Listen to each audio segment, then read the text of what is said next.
तमिलनाडु की सियासत में इस वक्त बड़ा सियासी भूचाल देखने को मिल रहा है। भारतीय जनता पार्टी के पूर्व प्रदेश अध्यक्ष और प्रदेश में पार्टी के सबसे चर्चित चेहरों में शामिल के अन्नामलाई इन दिनों सियासत के केंद्र में हैं और उन्हें लेकर अटकलों का बाजार भी गर्म है। अन्नामलाई ने पार्टी नेतृत्व को मौखिक रूप से मैसेज दे दिया है कि वो बीजेपी छोड़ सकते हैं। हालांकि उन्होंने अभी तक ना ही कोई औपचारिक ऐलान किया है और ना ही कोई इस्तीफा दिया है, लेकिन जिस तरीके से अन्नामलाई के भाव नजर आ रहे हैं उसने तमिलनाडु बीजेपी का सियासी पारा 7वें आसमान पर पहुंचा दिया है और तमिलनाडु में बड़े उलटफेर की संभावना तेज हो गई है। दिल्ली में अन्ना की पार्टी के वरिष्ठतम नेताओं से मुलाकात में कई सवाल खड़े कर दिए हैं, जिससे मामला अब और भी गंभीर हो गया है।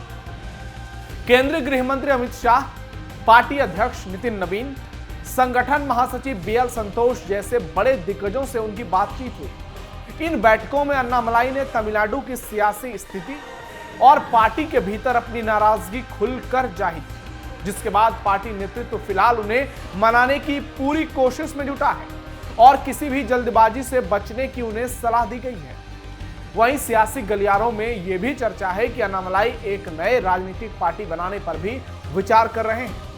इस घटनाक्रम ने न सिर्फ तमिलनाडु बल्कि राष्ट्रीय राजनीति में हलचल पैदा कर दी।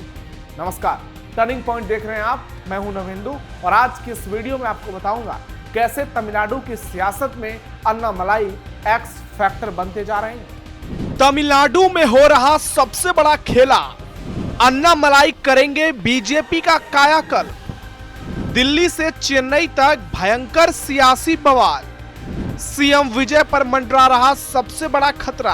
अन्नामलाई ने हाल ही में दिल्ली में हुई टॉप लेवल की बैठक के दौरान पार्टी नेतृत्व को यह मैसेज दे दिया कि वो बीजेपी से अलग होने और नई पार्टी बनाने पर विचार कर रहे हैं। इसी संकेत से राजनीतिक गलियारों में बड़े अर्थ निकाले जा रहे हैं। दिल्ली में पार्टी नेतृत्व के साथ बातचीत के दौरान अन्नामलाई ने तमिलनाडु में बीजेपी की मौजूदा राजनीतिक दिशा पर बेहद असंतोष व्यक्त किया और यह भी कहा कि प्रदेश में पार्टी की पहचान और स्वतंत्र राजनीतिक ताकत के तौर पर उभरने की सोच पर पर्याप्त समर्थन पार्टी की तरफ से उन्हें नहीं मिलता है। साल 2021 से 2025 तक प्रदेश अध्यक्ष रहते हुए उन्होंने जिस आक्रामक और स्वतंत्र रणनीति को अपनाया था वो अब केंद्रीय नेतृत्व की बदलती प्राथमिकताओं से मेल नहीं खा रही। इसी टकराव की पृष्ठभूमि में यह भी सामने आया कि बीजेपी अब तमिलनाडु में पुराने सहयोगी एआईडीएमके के साथ गठबंधन को फिर से मजबूत करने की दिशा में आगे लगातार बढ़ रही है, जबकि अन्नामलाई का झुकाव एक मजबूत, स्वतंत्र और वैचारिक रूप से स्पष्ट बीजेपी बनाने की ओर है। इस रणनीतिक अंतर ने दोनों पक्षों के बीच दूरी को और बढ़ा दिया है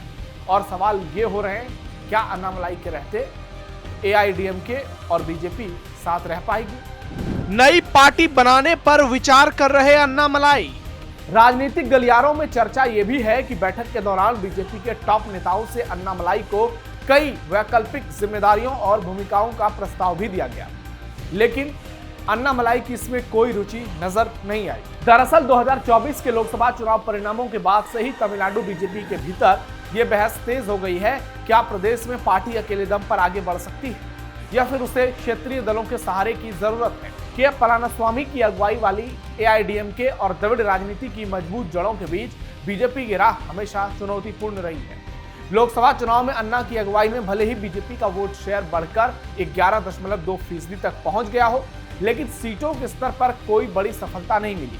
पार्टी नेतृत्व के लिए यह चिंता का विषय बन गया। इसी पृष्ठभूमि में संगठनात्मक बदलाव हुए और अन्नामलाई को प्रदेश अध्यक्ष पद से हटाकर नया नेतृत्व सौंपा गया, जिसे राजनीतिक रूप से एआईडीएमके के साथ रिश्तों को सहज बनाने की रणनीति के तौर पर देखा गया। इसके बाद से ही माना जा रहा था कि अन्नामलाई और केंद्रीय नेतृत्व के बीच मतभेद धीरे धीरे गहराते जा रहे हैं। अब स्थिति यह है कि अन्नामलाई के भविष्य को लेकर कई तरह की अटकलें लगाई जा रही हैं। कुछ लोग इसे असंतोष का परिणाम मान रहे हैं, तो कुछ इसे एक संभावित नए राजनीतिक प्रयोग की शुरुआत बता रहे हैं। चर्चा यह भी है कि वो किसी नए राजनीतिक मंच की दिशा में विचार कर सकते हैं, जो तमिलनाडु की द्रविड़ केंद्रित राजनीति के मुकाबले एक वैकल्पिक राष्ट्रवादी धारा पेश कर सके। हालांकि अभी तक न कोई अन्नामलाई और न ही बीजेपी की ओर से आधिकारिक बयान आया है, जिससे स्थिति और अधिक रहस्यमय बनी हुई है। सस्पेंस गहराता जा रहा है। फिलहाल राजनीतिक गलियारों की निगाहें दिल्ली से लेकर चेन्नई तक इसी घटनाक्रम पर टिकी है, क्योंकि आने वाले दिनों में यह फैसला तमिलनाडु ही नहीं बल्कि दक्षिण भारत की पॉलिटिक्स की दिशा भी तय कर सकता है। तमिलनाडु की सियासत में बीजेपी के लिए कितने अहम अन्ना? तमिलनाडु की सियासत में अन्नामलाई बीजेपी के लिए बेहद महत्वपूर्ण है। उन्होंने 2021 से 25 तक प्रदेश अध्यक्ष रहते हुए पार्टी को प्रदेश में एक नई पहचान देने की कोशिश की। जहां पहले बीजेपी को सीमित और कमजोर संगठन माना जाता था, उनकी अगुवाई में पार्टी ने आक्रामक प्रचार, भ्रष्टाचार विरोधी मुद्दे और द्रविड़ दलों के खिलाफ स्पष्ट राजनीतिक नैरेटिव के जरिए अपनी उपस्थिति बढ़ाने की भरपूर कोशिश की। अन्नामलाई का ये प्रभाव बीजेपी के लिए रामबाण साबित हुआ। उन्होंने बीजेपी के पारंपरिक वोट बैंक से बाहर निकलकर युवाओं और शहरी वोटरों के बीच पार्टी की पहुंच बढ़ाई। उनके कार्यकाल में पार्टी का वोट शेयर भी बढ़ गया।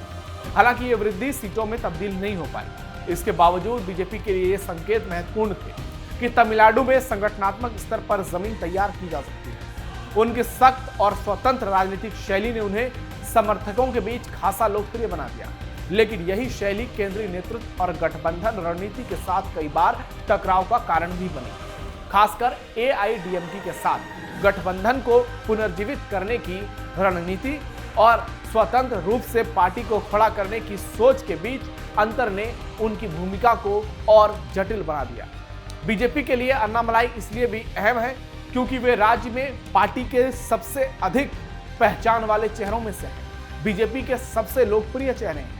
उनकी संभावित नाराजगी या अलग राह पार्टी के संगठनात्मक ढांचे और चुनावी रणनीति पर सीधा असर डाल सकती है। अगर वो नई पार्टी बनाते हैं तो बीजेपी को जोरदार झटका लग सकता है। तमिलनाडु जैसे द्रविड़ प्रधान राजनीतिक राज्यों में वे बीजेपी के लिए फेस वैल्यू और आक्रामक विपक्षी आवाज दोनों का मिश्रण है, और इसलिए उनकी राजनीति ने हमेशा डीएमके जैसी मजबूत पार्टियों को परेशान किया है। थलापति विजय के लिए सबसे बड़ी चुनौती अन्नामलाई। यदि बीजेपी की ओर से अन्नामलाई को तमिलनाडु में पूरी राजनीतिक और संगठनात्मक स्वतंत्रता मिलती है तो प्रदेश की राजनीति में महत्वपूर्ण बदलाव देखने को मिल सकते हैं। अन्नामलाई ने पिछले कुछ सालों में खुद को बीजेपी के सबसे आक्रामक और पहचान वाले नेताओं में स्थापित किया है। उनकी शैली पारंपरिक गठबंधन राजनीति के बजाय सीधे जनसंपर्क, भ्रष्टाचार विरोधी अभियान और वैचारिक राजनीति पर आधारित रही। ऐसी स्थिति में सीएम विजय के लिए राजनीतिक चुनौती बढ़ सकती है, क्योंकि दोनों नेता युवा वोटरों, पहली बार वोट देने वालों और बदलाव चाहने वाले वोटरों को आकर्षित करने की पूरी कोशिश में लगे रहते हैं। इस बार विजय सफल हो गए। विजय जहां अपनी लोकप्रियता और नए राजनीतिक विकल्प की छवि पर भरोसा करते हैं, वहीं अन्नामलाई संगठन, कैडर और राष्ट्रीय पार्टी के संसाधनों के साथ मैदान में उतरते हैं। तमिलनाडु की राजनीति दशकों से द्रविड़ दलों के प्रभाव में रही है और यहाँ की सामाजिक राजनीति संरचना दूसरे प्रदेशों से अलग है। फिर भी बीजेपी अगले 5 साल तक लगातार संगठन विस्तार, बूथ स्तर की मजबूती, स्थानीय नेतृत्व निर्माण और राष्ट्रवाद के साथ साथ तमिल पहचान से जुड़े मुद्दों पर अगर संतुलित रणनीति अपनाती है तो उसका जनाधार 11% से आगे बढ़ सकता है। इस परिदृश्य में राजनीतिक समीकरण बदल सकते हैं और बीजेपी एक प्रमुख दावेदार के तौर पर उभर सकती है। आने वाले सालों में तमिलनाडु की राजनीति का सबसे दिलचस्प मुकाबला अन्नामलाई और विजय के बीच देखने को मिल सकता है, क्योंकि डीएमके से लोग नाराज हो चुके हैं। एक तरफ अन्नामलाई राष्ट्रवाद, संगठन और वैचारिक राजनीति का चेहरा बनकर उभर रहे हैं, तो दूसरी तरफ विजय अपनी लोकप्रियता और बदलाव की राजनीति के सहारे नई पीढ़ी को अपने साथ जोड़ रहे हैं। यदि द्रविड़ दलों का पारंपरिक प्रभुत्व धीरे धीरे कमजोर पड़ता है तो भविष्य में तमिलनाडु की सियासत डीएमके बनाम एआईडीएमके से आगे बढ़कर विजय बनाम अन्नामलाई की सीधी राजनीतिक लड़ाई में बदल सकती है, जिस पर पूरे देश की नजर है। और कहानी पश्चिम बंगाल जैसी भी हो सकती है, जिसके बारे में बड़े बड़े लोग दावा कर रहे थे कि वहां कभी बीजेपी की सरकार नहीं बन सकती। ऐसे में जो उलटफेर बंगाल में हुआ वह तमिलनाडु में हो सकता है, क्योंकि डीएमके और एआईडीएमके से अब तमिलनाडु की जनता उब चुकी है और इसीलिए इस बार थलापति विजय को मौका मिला है। यानी 5 साल अगर अन्नामलाई जी तोड़ मेहनत कर देते हैं तो हो सकता है अगली लड़ाई विजय बनाम अन्नामलाई की हो और यहां से तमिलनाडु की सियासत एक नए मोड़ पर जाएगी, क्योंकि अन्नामलाई की राजनीति बहुत ज्यादा पसंद की जाती है। उसका पैमाना कम हो सकता है, लेकिन आने वाले दिनों में लोगों की संख्या बढ़ सकती है और देखना यह दिलचस्प होगा कि अन्नामलाई बीजेपी से इस्तीफा देते हैं या नहीं, या फिर उनको फ्री हैंड मिल जाता है, या फिर बीजेपी आलाकमान एक बैलेंस की स्थिति में इसे आगे बढ़ाने की कोशिश करेगी। फिलहाल तमिलनाडु की सियासत एक दिलचस्प मोड़ पर है, जिसके केंद्र में के अन्नामलाई है। आपकी राय क्या है? आपको क्या लगता है? कमेंट बॉक्स में जरूर बताइए। हमारे वीडियो को लाइक कीजिए, शेयर कीजिए, कैपिटल टीवी को सब्सक्राइब जरूर कीजिए। फिलहाल के लिए इतना ही, धन्यवाद।